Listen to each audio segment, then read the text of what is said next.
Oke, selamat siang semuanya. Giliran siapa yang presentasi? Silakan langsung presentasi. Kelompok siapa ini yang presentasi? Kelompok saya, Pak. Oke, Kelompok Nabila. 9. Kelompok 9 ya. Kelompoknya Nabila Iya, Pak. Ramadhani ya. Oke.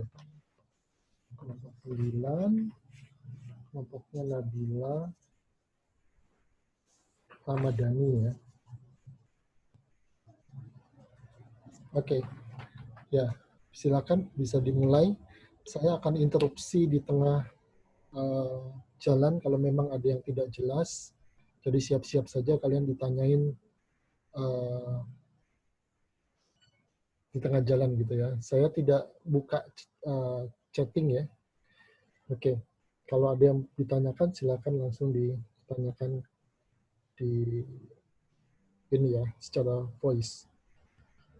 Dan sekaligus ini menjadi pembelajaran kalian juga. Ya, jadi kalau ada yang kurang nanti saya langsung luruskan atau saya langsung perdalam. Silakan. Anda siap-siap untuk menjawab. Oke, silakan dimulai. Selamat siang Pak Freddy beserta teman-teman sekalian. Saya dari kelompok 9 dan teman-teman akan mempresentasikan tentang supply chain management. Next.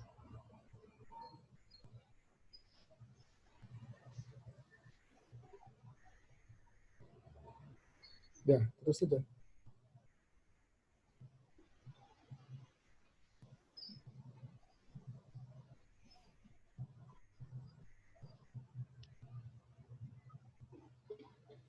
Dalam mulai bisnis membutuhkan ide, modal, pengetahuan teknis.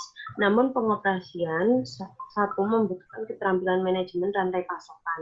Salah satunya adalah SCM, Supply Chain Management, di mana sistem antar perusahaan lintas fungsional yang menggunakan teknologi informasi untuk membantu mendukung dan mengelola hubungan antar proses bisnis utama perusahaan dan proses pemasok, pelanggan, serta mitra bisnis. Next.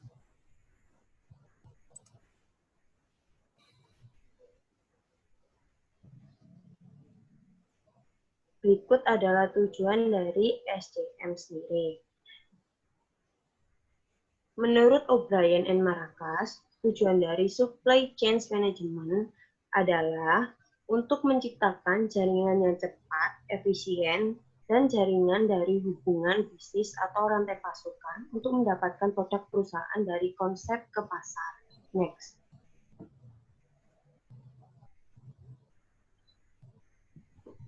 Selanjutnya terdapat Electronic Data Interchange. Ya, sistem pertukaran data elektronik ya. Ya, secara otomatis EDI ini melacak beberapa perubahan seperti inventaris terhadap pemicu pesanan, faktur, dan dokumen lain yang terkait juga dengan transaksi. Dengan mengintegrasikan rantai pasokan secara digital, EDI ini memperlancar proses, menghemat waktu, dan meningkatkan akurasi. Jadi, Electronic Data Interchange atau pertukaran data elektronik ini adalah salah satu penggunaan awal teknologi informasi untuk manajemen rantai pasokan. EDI ini melibatkan pertukaran elektronik dari dokumen transaksi bisnis melalui internet dan jaringan lain antara mitra dagang rantai pasokan. Data yang mewakili berbagai dokumen transaksi bisnis secara otomatis dipertukarkan antar komputer menggunakan format pesan dokumen standar. Biasanya perangkat lunak EDI ini digunakan untuk mengubah format dokumen perusahaan sendiri menjadi format EDI standar sebagaimana ditentukan oleh berbagai protokol industri dan internasional. Next. Oke, sebentar. Jadi saya tambahkan langsung aja ya. Jadi electronic data interchange ini dia akan mengkoneksikan ya EDI itu Anda dengan perusahaan lain atau organisasi lain di luar perusahaan Anda ataupun secara internal. Misalnya Anda dengan pemasok, Anda dengan pemerintah gitu ya, Anda dengan customer ya. Itu Anda dengan pajak gitu ya. Nah, itu bisa saling bertukar data. Nah, namanya dia secara konsep disebut sebagai interorganizational information system, sistem informasi antar organisasi. Oke, lanjut. Oke, terus. Selanjutnya ada the role of SCM. Nah, ini ada peran dan kegiatan manajemen rantai pasokan dalam bisnis. 3 tingkat teratas di gambar menunjukkan tujuan strategis, taktik, dan operasional dan hasil perencanaan SCM yang kemudian dicapai oleh mitra bisnis dalam rantai pasokan di tingkat pelaksanaan SCM. Peran teknologi informasi dalam SCM sendiri adalah untuk mendukung tujuan-tujuan dengan sistem informasi antar perusahaan yang menghasilkan banyak hasil yang dibutuhkan bisnis untuk mengelola rantai pasokannya secara efektif. Itulah sebabnya banyak perusahaan saat ini menginstal perangkat lunak SCM dan mengembangkan sistem informasi SCM berbasis web. Next. Oke, bentar. Nah, ini jadi strategic, tactical, operational itu menunjukkan piramida di dalam struktur organisasi ya. Jadi kalau strategic itu top level, ke bawah itu eksekutornya, staff gitu ya. Makin ke atas dia makin bersifat long term dan pengambilan keputusannya itu makin bersifat tidak terstruktur. Tapi makin ke bawah itu makin short term, jangka pendek, dan pengambilan keputusannya itu makin bersifat terstruktur dan makin detail gitu ya. Oke, berikutnya silakan.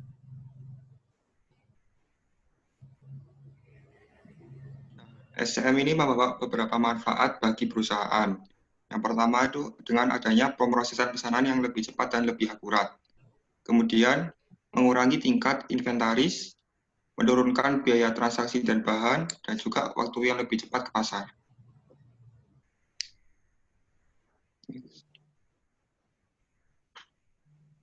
Semua manfaat dari SCM ini ditujukan untuk membantu perusahaan mencapai kelincahan dan daya tanggap dalam memenuhi permintaan pelanggan dan kebutuhan untuk mitra bisnisnya. Oke, agility ya. Jadi perusahaan itu bisa responsif terhadap customer, cepat memenuhi kebutuhan pasar, time to marketnya pendek, responsif terhadap pasar. Oke, terus. Nah, kemudian ada beberapa tantangan dari SCM ini. Yang pertama adalah pengetahuan perencanaan permintaan itu yang tepat terhadap alat dan pedoman. Kemudian ada banyak perusahaan yang menginstal sistem SCM yang tidak lengkap dan sulit untuk diterapkan.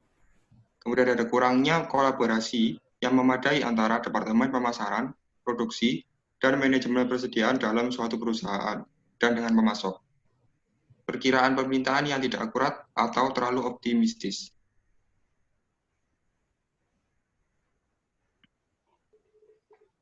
Nah, selanjutnya di sini ada tren SCM, di mana hal ini menggambarkan tren dalam penggunaan manajemen rantai pasokan. Dalam tren SCM ini terdapat 3 tahapan implementasi sistem SCM pada perusahaan. Nah, bisa dilihat di situ ada 3 tahapan. Tahapan yang pertama, perusahaan berkonsentrasi untuk melakukan perbaikan pada proses rantai pasokan, baik internal maupun eksternal. Selanjutnya, masuk ke tahap kedua, perusahaan menyelesaikan manajemen rantai pasokan yang substansial dengan menggunakan program perangkat lunak SCM. Perusahaan juga berkonsentrasi pada perluasan jaringan bisnis mitra dagang. Nah, yang terakhir, tahap ketiga, perusahaan mulai mengembangkan dan menerapkan aplikasi SCM yang kolaboratif seperti menggunakan perangkat lunak SCM yang canggih, tautan extranet layanan yang lengkap, dan pertukaran e-commerce pribadi maupun publik. Oke, dari tahap 1 sampai tahap 3 yang paling integratif itu yang mana? Tahap 1 atau tahap 3?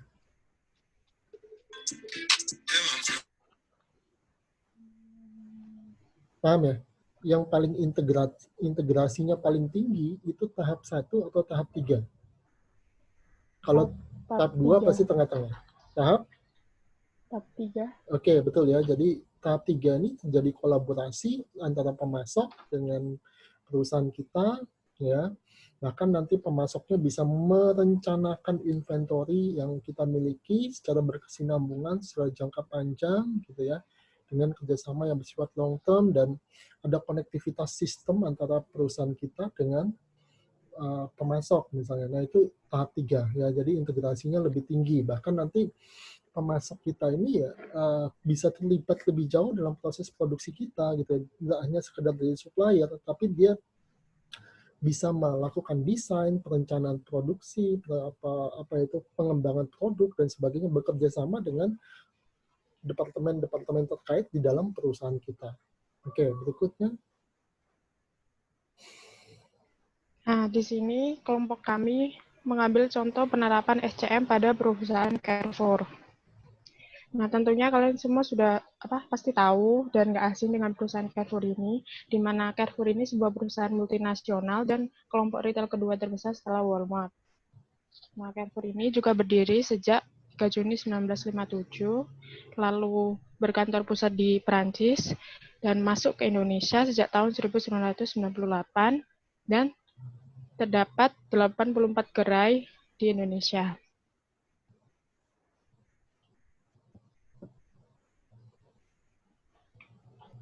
Nah, di sini Carrefour itu menggunakan software infologi yang dimana untuk menangani beberapa proses bisnis dalam supply chain management Carrefour itu sendiri. Jadi, dengan infolog ini, semua bisa terintegrasikan dan memudahkan kolaborasi Carrefour dengan para pemasoknya.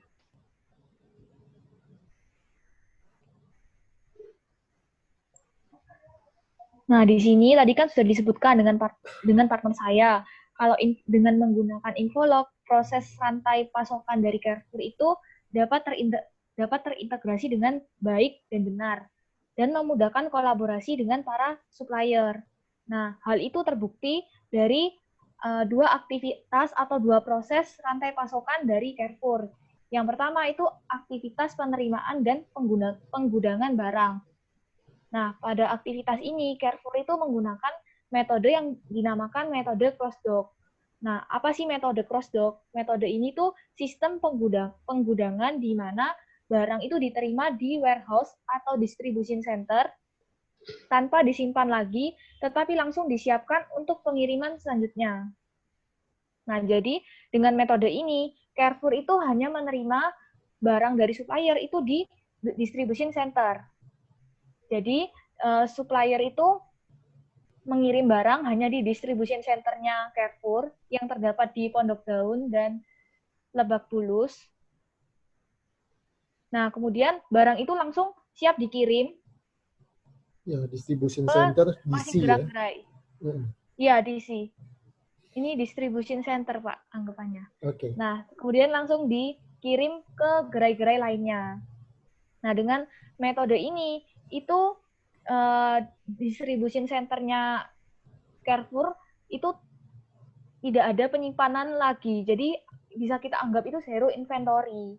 Okay. Dengan demikian bisa kita katakan kalau distribution center dari Carrefour itu telah menerapkan proses just in time.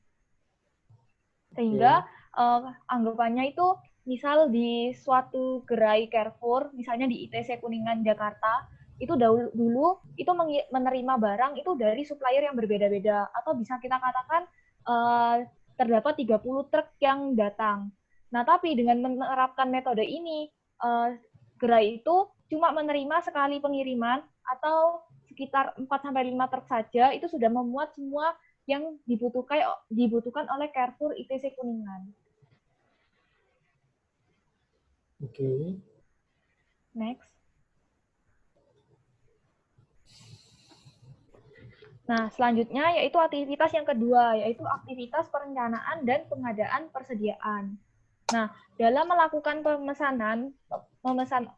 order, Carrefour itu menggunakan sistem electronic data interchange. Jadi, supplier itu bisa langsung secara otomatis menerima purchase order melalui web. Nah, dengan hal ini, itu sangat memudahkan, sangat memperlancar proses pengorderan. Proses pengorderan itu dapat menghemat waktu dan juga dapat akurat. Nah, dalam melakukan pemesanan ini, Carrefour itu melakukannya secara otomatis dan terpusat, atau yang bisa kita sebut dengan Central Order Pool atau COP. Nah, dengan menggunakan itu juga menguntungkan supplier, karena proses yang dilakukan oleh supplier itu menjadi sederhana. Dia cukup memproses satu order saja dari Carrefour. Jadi, pemesanan yang dilakukan oleh Carrefour itu secara otomatis dan terpusat dengan menggunakan sistem electronic data interchange. Oke. Next.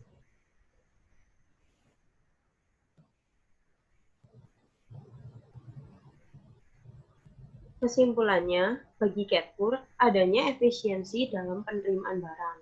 Yang kedua, adanya efisiensi dalam penyimpanan barang. Yang ketiga, proses pemesanan order yang hemat waktu dan akurat. Yang keempat, terjaminnya ketersediaan barang di gerai-gerai Carrefour. Berikutnya, kalau dari sisi suppliernya, adanya efisiensi dalam pengiriman barang. Yang kedua, mengurangi loss of sales. Yang ketiga, efisien dalam memproses order. Sekian dari kelompok kami. Terima kasih. Oke, silakan. Dari 40 sekian yang lain, silakan bertanya. Harus ada yang bertanya, minimal 1. Kalau enggak jalan, belum saya lanjutkan lagi kuliahnya. Tunggu 1 pertanyaan.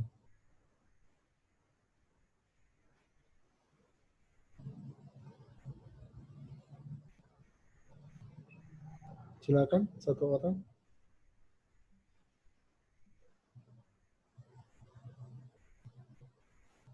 Ayo, kalau enggak waktunya habis. Ini Zoom-nya 40 menitan loh.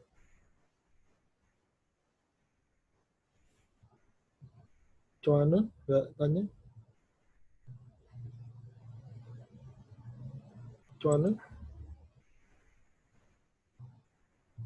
Oh, iya Pak. Silakan. Ya.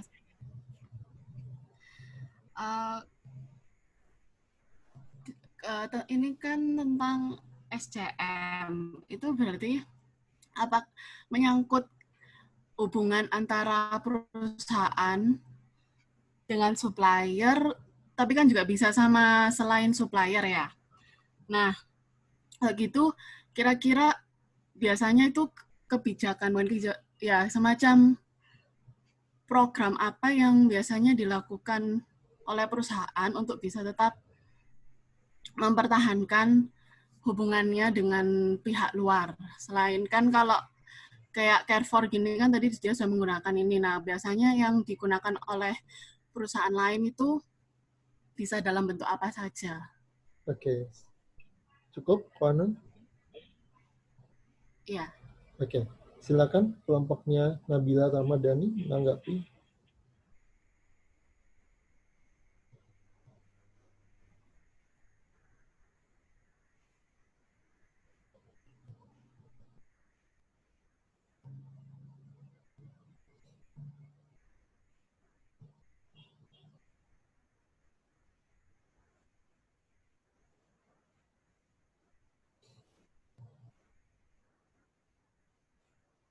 Ya, silakan.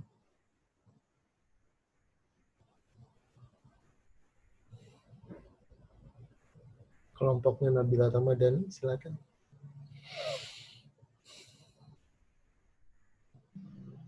Oh iya Pak. Iya Pak, bentar Pak. Oke.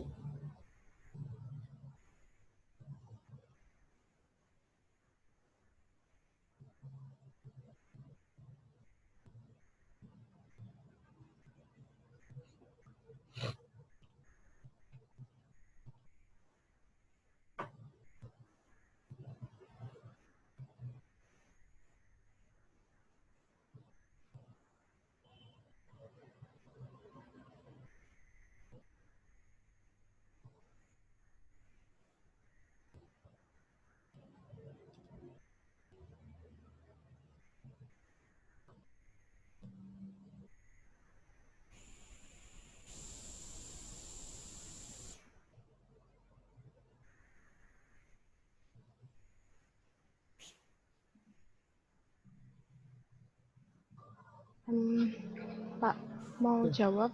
Silakan. Kalau menurut kelompok kami sih, yang buat antar hubungan dengan pemasok itu menggunakan SCM ya Pak ya. Kalau CRM, pakai CRM Pak.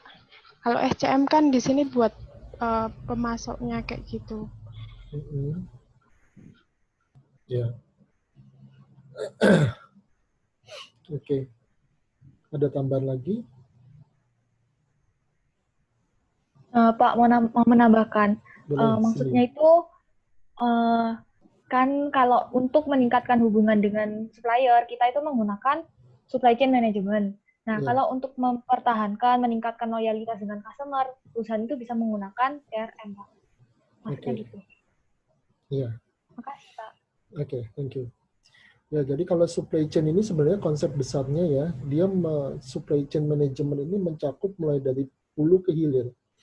Dari pemasok sampai pada customer. Sedangkan CRM, Customer Relationship Management, itu bagaimana kita membangun hubungan dengan pelanggan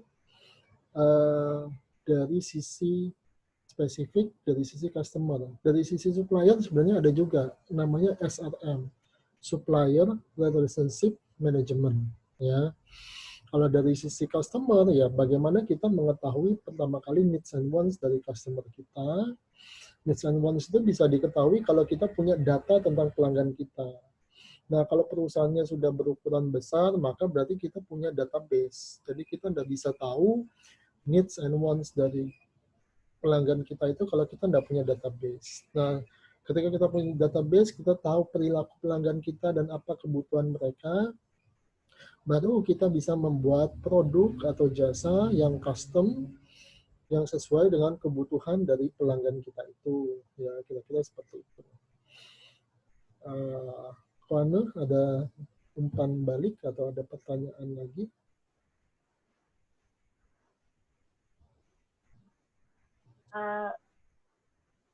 Sejauh ini itu sih Pak, sudah cukup jelas. Oke. Ya, ya ini coba saya share screen. Ini PPT ada di ini ya, di mana ini? Di ULS. Saya tidak akan semua gitu ya, hanya ada konsep-konsep utamanya saja yang saya berikan. Nanti kalau ada yang kurang jelas, silakan ditanyakan di ULS ya, didiskusikan lagi. Nah, ini supply chain ya. Jadi supply chain ini dia bergerak dari hulu ke hilir ya. Ada yang upstream, ada yang downstream ya. Ada juga yang sifatnya dua arah gitu ya. Jadi misalnya informasi dari itu mengalir ke kedua arah, dari hulu ke hilir, dari hilir ke hulu. Ada informasi dari customer ke distributor, ke perusahaan kita, dari perusahaan kita ada informasi sebaliknya ke customer juga ya. Ini slide-nya sudah saya taruh di ULS gitu ya. Nah, jadi kemudian ada internal. Kalau internal ya di dalam perusahaan kita sendiri gitu ya. Oke. Ini fungsi-fungsi dari supply chain management ya, komponen utamanya ya, sourcing misalnya pengadaan barang dan jasa, produksi, mendistribusikan, ini merencanakan produksi sampai kalau ada misalnya barang yang cacat, ada barang yang dikembalikan dan seterusnya, itu fungsi return. Nah, ini konsep yang harus kalian tahu juga, ada push dan ada pull gitu ya. Kalau push kita ya mendikte customer dengan produk kita gitu ya. Nah, customer akan membeli produk kita. Tapi kalau kita berbasis pada customer centric, ya biasanya dia akan menjadi pull gitu ya. Kita akan memproduksi, make to order. Kalau ini make to stock gitu ya. Kalau ini make to order, kita akan memproduksi. Kalau memang ada permintaan dari customer itu dan sesuai biasanya dengan fitur-fitur, atribut-atribut yang diminta oleh customer. Sehingga pull ini dia biasanya bersifat custom. Ya. Dan dalam persaingan yang ketat, kita akan bisa lebih memenuhi kebutuhan customer kita dengan pull system itu. Ya. Oke. Kemudian ini ada ketidakpastian yang dialami oleh supply chain gitu ya, dari mulai pemasok sampai ke customer itu ada ketidakpastian sehingga kita harus memforecast demand itu. Dan kemudian ada yang disebut sebagai bullwhip effect. Bullwhip effect itu apa? Bullwhip effect itu penyimpangan yang terjadi ketika mulai dari customer pesan, penyimpangan perkiraan jumlah demand, ketika mulai dari customer pesan diterima oleh toko, toko ke agen, agen ke distributor, distributor ke pabrik, pabrik ke supplier, supplier 1, supplier 2, dan sebagainya. biasanya di tiap level itu yang terjadi apa? Ketika dia menerima pesanan, setiap level itu akan menambahkan safety stock-nya. Dengan asumsi nanti ada penambahan pesanan. Nah, Anda bayangkan nanti kalau di setiap level itu, dari toko customer ke toko distributor ke pabrik dan seterusnya, setiap level itu masing-masing menambahkan safety stock. Ya nanti akibatnya apa? Di ujungnya itu nanti di suppliernya itu akan terjadi apa? Atau di pabrik, di level pabrikasinya itu akan terjadi apa? Perkiraan demand yang jauh melampaui apa? Demand yang real, yang diharapkan dari konsumen gitu ya, karena setiap level itu akan meningkatkan pesanan mereka masing-masing gitu ya. Nah, itu yang disebut sebagai bullwhip effect gitu ya. Kemudian demand ini juga menjadi penting karena menunjukkan apa itu kemampuan pasar untuk menyerap produk kita. Ya, kalau pasar itu tidak bisa menyerap produk kita, ya tentu percuma apa yang kita produksi. Akan terjadi over capacity, utilisasi dari kapasitas produksi kita itu akan rendah, dan akibatnya akan terjadi banjir produksi yang harus kita segera lepas ke pasar dengan harga yang mungkin rendah karena posisi tawarnya apa, supply-nya jauh lebih banyak daripada demand-nya gitu ya. Oke. Nah, ini bullwhip effect tadi ya. Jadi nah, dia bertahap naik sampai kepada pabrikannya dia paling tinggi gitu ya. Itu yang terjadi pada bullwhip effect. Silakan kalau ada pertanyaan. Ya, misalnya ini customer pesan 10 gitu ya. Kemudian dari retail terima pesanan dari 10 customer, dia akan tambahkan 12. Dari sini nambahin 2 lagi 14. Dari sini sampai 16. Yang realnya apa? Customer-nya cuma pesan 10. Sampai di pabrik dia menjadi 16. Berarti ada 6 yang sebenarnya bukan demand real gitu ya. Oke.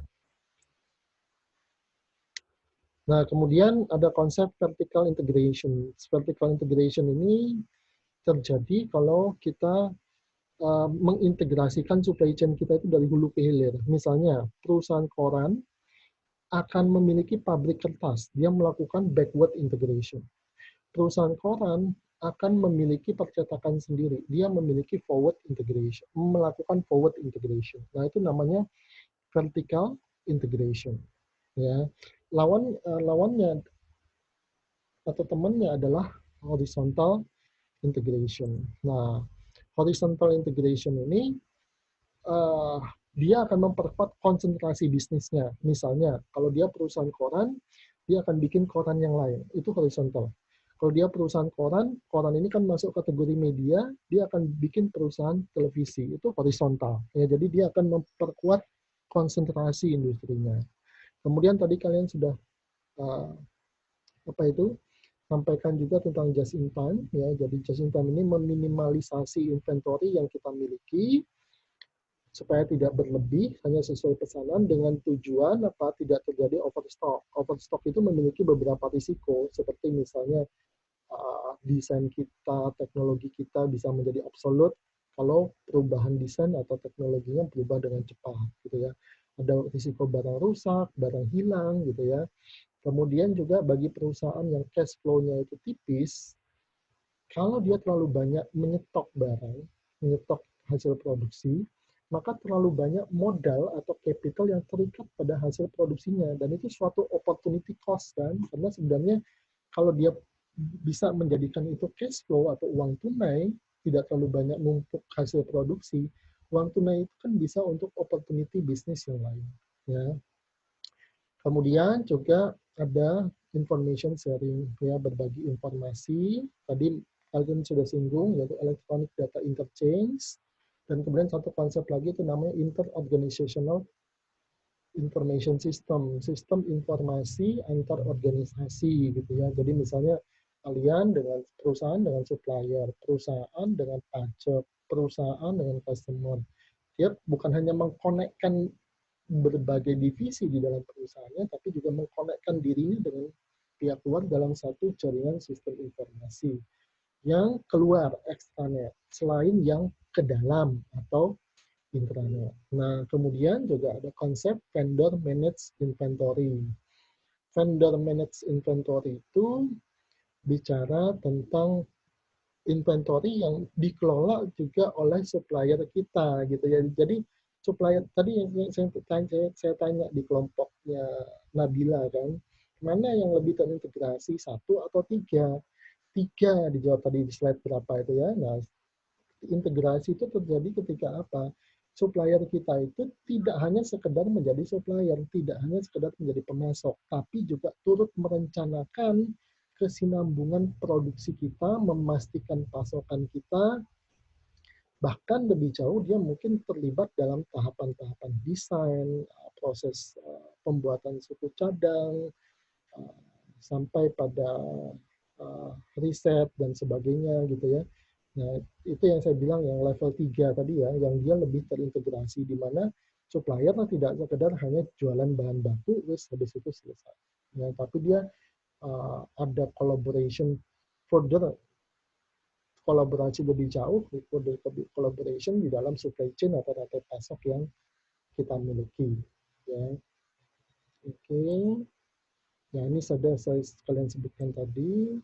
Ya, nah dengan electronic data interchange ini proses bisnis ini akan lebih simpel gitu ya, jadi terotomatisasi ya, tidak membingungkan, apalagi kalau distribution-nya itu harus ke banyak toko, misalnya ke minimarket itu kan banyak toko gitu ya. Nah, itu bisa diotomasi ya, terutama kalau barangnya itu merupakan barang yang rutin sifatnya gitu ya, pengirimannya kecil-kecil ya, banyak item ya. Nah, itu bisa diotomasi, sehingga cost dari birokratisasi tenaga kerjanya bisa kita pangkas sedemikian rupa. Oke. Ya, ini manfaat dari EDI ya, jadi intinya dia meningkatkan produktivitas, mengurangi kesalahan, dan seterusnya. Nanti silakan dibaca lebih lanjut. Ya, kemudian EDI itu dikatakan seringkali membutuhkan apa? Perubahan bisnis prosesnya. Jadi implementasi dari teknologi informasi itu seringkali menyebabkan cara kerja orang berubah, ya, proses bisnisnya berubah, gitu ya. Dan ini juga ya standarnya harus sama. Jadi kalau kita mengkoneksikan sistem kita ke sistem orang atau perusahaan lain ya standarisasinya harus sama, gitu ya. Kalau enggak nanti nggak bisa connect ya.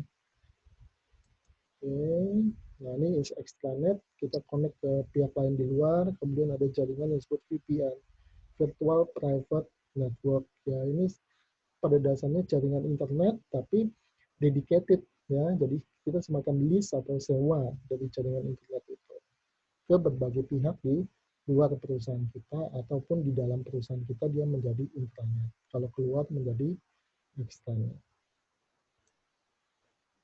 Oke. Ya, kemudian bisa ada portal juga di sini ya, pengadaan barang dan jasa bisa dibuat portalnya ya. Pemerintah juga ada, kalau kalian lihat lpse.surabaya.go.id itu portal procurement barang dan jasa Pemkot Surabaya.